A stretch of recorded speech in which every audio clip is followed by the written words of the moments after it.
tuproqqa qarab ishlov berish usuli ham o'zgaradi. Keling, ikki xil holatni ko'rib chiqamiz.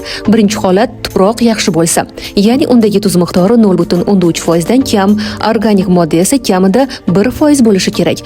Bunday yerda ish quyidagicha boshlanadi. Avvalo chuqur haydash qilinadi, keyin tuproq maydalanib tekislanadi. Shundan keyin yer yuzasi yopilib, begona o'tlarga qarshi ishlov beriladi va ekishga tayyorlanadi. Begona o'tga qarshi ishlovda preparatning gektariga 2,7-3 litr atrofida qo'llash tavsiya etiladi. Haydashdan keyin yer albatta tekislanadi.